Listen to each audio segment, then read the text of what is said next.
Today is Monday, March 2nd, 2026, and this is Read Through the Bible. And one of the cadences at our church is the first Sunday of the month, we always have a potluck. Yes, we do. We've done that pretty much since the beginning, start, like 25 years ago.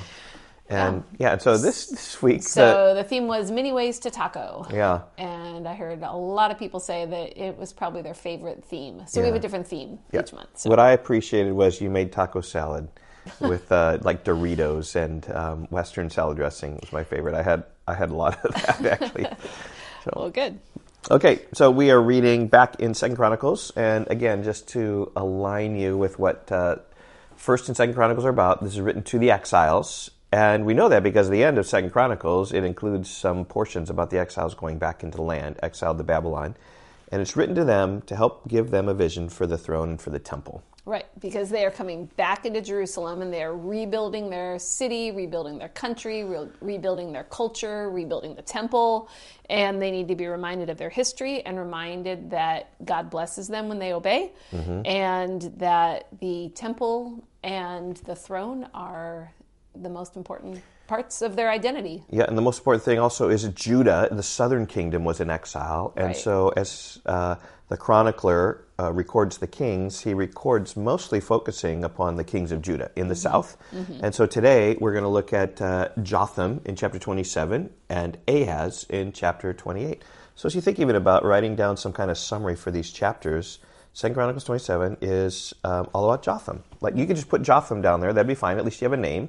But we see both of us. I mean, he was good. Yeah, and both of us, as we thought about our summaries, came up with verse 6, which says, Jotham became mighty because he ordered his ways before the Lord his God. Yep, and that's Jotham and his message. So just listen for that as we begin chapter 27. All right. Jotham was 25 years old when he began to reign, and he reigned 16 years in Jerusalem. His mother's name was Jerusha, the daughter of Zadok. And he did what was right in the eyes of the Lord according to all that his father Uzziah had done, except he did not enter the temple of the Lord. But meaning that was the bad thing. Uzziah entered the temple of the Lord, right. And he was the king, played the part of the priest, and became leprous. Yes. So he did everything his dad did, except he didn't do the bad thing his dad did. Right. But the people still followed corrupt practices. He built the upper gate of the house of the Lord and did much building on the wall of Ophel.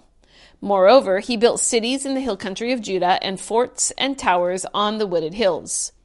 He fought with the king of the Ammonites and prevailed against them. And the Ammonites gave him that year 100 talents of silver and 10,000 cores of wheat and 10,000 of barley.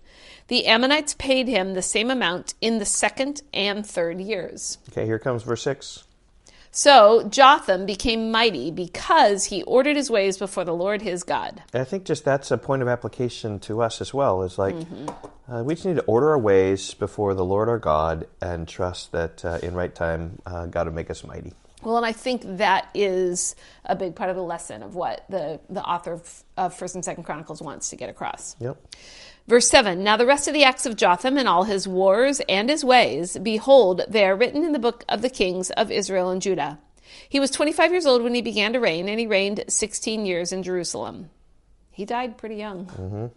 And Jotham slept with his fathers, and they buried him in the city of David, and Ahaz, his son, reigned in his place. Okay, so we've talked about a summary of that, of Jotham. Verse 6 is good. And now we get to chapter 28 and Ahaz. And the key verse here is verse 22.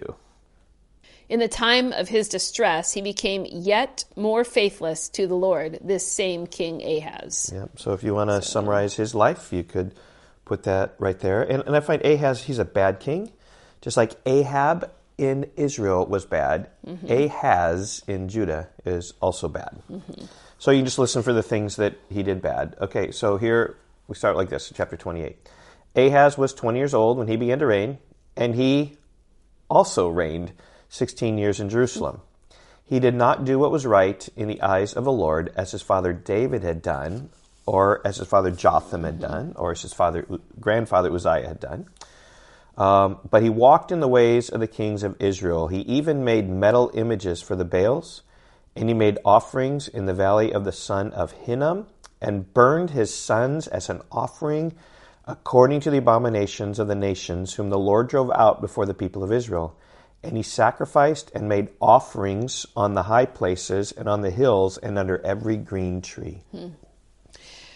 Therefore, the Lord his God gave him into the hand of the king of Syria, who defeated him and took captive a great number of his people and brought them to Damascus. And I think here you see the blessing of God. When Jotham was mighty before the Lord, he did well. And when Ahaz was not, he was captured. He was defeated by the king of Syria. Yes, I think that there's intended to be a very direct correlation there. He was also given into the hand of the king of Israel, who struck him with great force.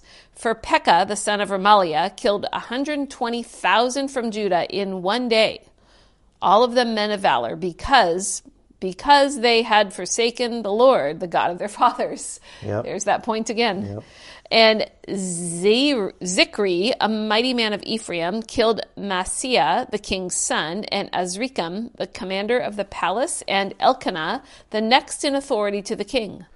The men of Israel took captive 200,000 of their relatives, women, sons, and daughters. They also took much spoil from them and brought the spoil to Samaria. So 120,000 were killed, and then 200,000 were taken captive. They're losing a lot of people. Yeah. But a prophet of the Lord was there, whose name was Oded.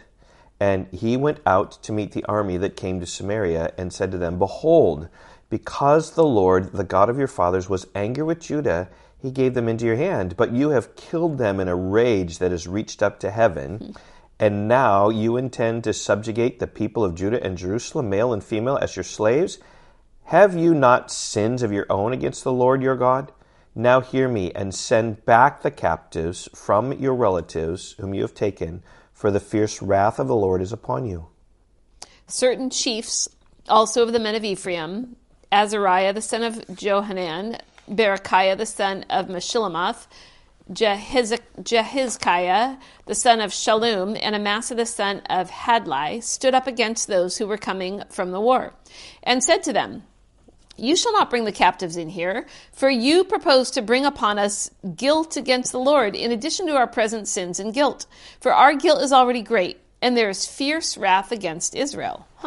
So this prophet Oded says, give the captives back, the 200,000 back. And also, like, even in Israel, they're like, we can't take all these people. Right. Give them back.